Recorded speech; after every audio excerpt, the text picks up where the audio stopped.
गुरु अर्जन देव जी की सखी। जब गुरु जी के एक सिख को फांसी चढ़ाया जाने लगा तो क्या हुआ। साध संगत जी, आज की साखी श्री गुरु अर्जन देव जी महाराज जी के समय की है, जब एक बादशाह गुरु जी के शिष्य को सूली पर चढ़ाने लगा था तो गुरु जी ने उसकी संभाल कैसे की थी, आइए बड़े ही प्रेम और प्यार के साथ आज का ये प्रसंग श्रवण करते हैं। पूर्व जन्म के मिले सहयोगी अंते को ना सहाय, पिछले जन्म के सहयोगी भागों की वजह से मिले हुए हैं, लेकिन अंत समय इनमें से कोई भी सहायक नहीं होता।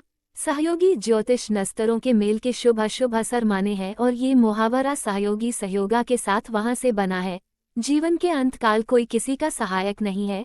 जीव ज्ञान के वश में होकर इन सगे संबंधियों को अपना मान कर बैठा है, लेकिन असली साथी तो वह नाम है जो हर किसी के अंदर है। जैसा कि सतगुरु फरमान करते हैं, यह मात पिता सुत मीत न भाई, मन उहा नाम तेरे संग सहाय। मात पिता सुख संबद्धता कूड़े सभे साक, मात पिता सुत साथ न माया।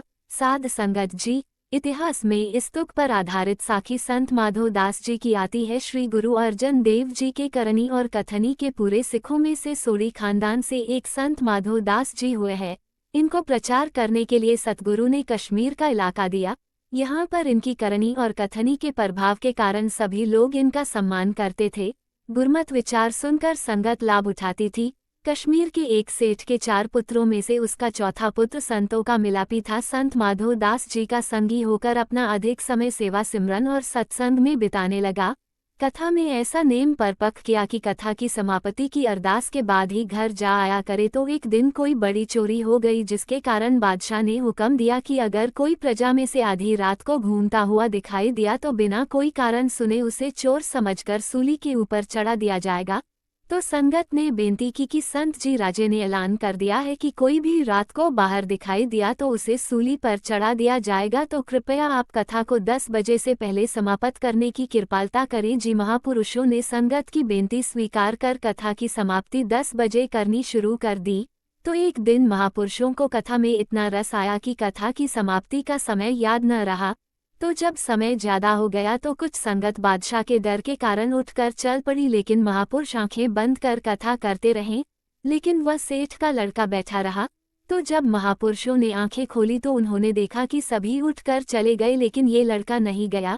तो महापुरुष कहने लगे कि मुझे समय का ध्यान नहीं रहा, यहाँ पर सभी उठकर चले गए, तू क्यों नहीं गया, तुझे भी चले जाना चाहिए था।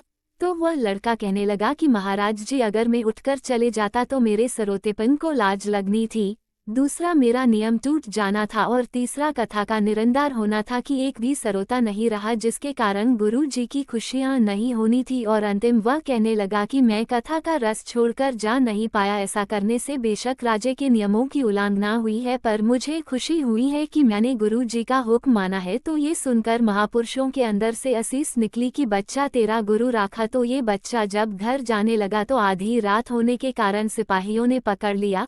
तो वह कहने लगा कि मैं सेठ का पुत्र हूँ। तो जब उसे राजा के सामने पेश किया गया तो राजा ने उसके पिता को बुलाकर पूछा कि ये तेरा पुत्र है। तो वह सेठ, जो अपने इस पुत्र से परेशान रहता था, उसने कहा कि ये मेरा कुछ नहीं लगता। और माता ने भी ऐसे ही वचन किए।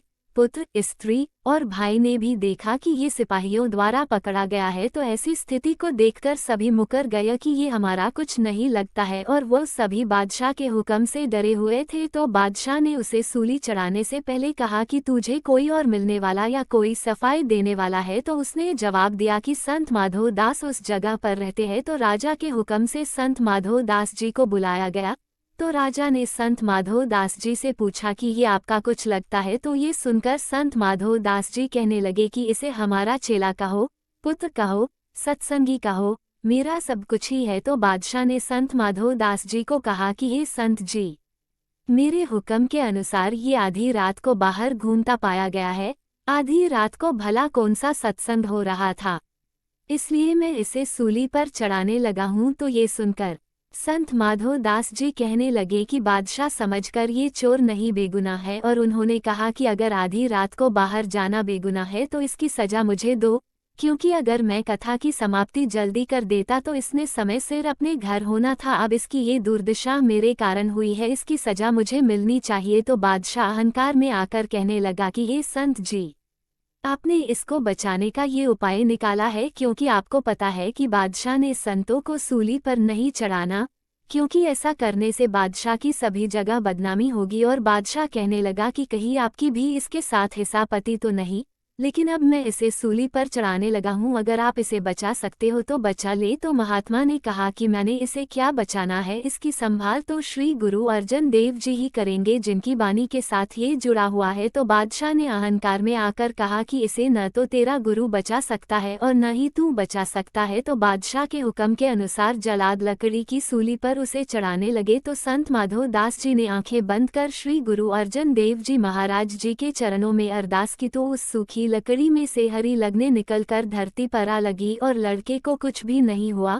फिर राजा ने लोहे की सूली लाने का हुक्म दिया, लेकिन वह भी मोम की तरह पिघल कर गिर गई। तो ये देखकर बादशाह ने महापुरुषों के चरण पकड़े और माफी मांगी। तो संत माधो दास उस लड़के को लेकर अमृतसर साहिब श्री गुरु अर्जन देव जी महाराज जी के चरणों में जा पहुंचे। तो सतगुरु ने ये वाक्य बोलकर संत माधो दास जी को सम्मानित किया, मेरे माधो जी सत्संगत मिले सो तरिया, गुर प्रसाद परम पद पाया, सूखे काशट हरिया रहाओ, जनन पिता लोक सुख बनिता, कोई न किसकी धर्या।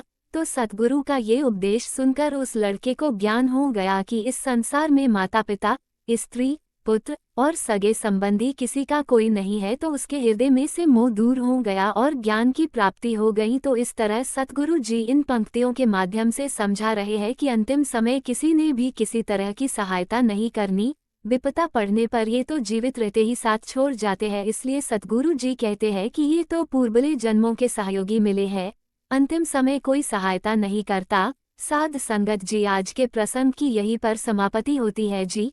प्रसंग सुनाते हुई अनेक भूलों की क्षमा बख्शे जी।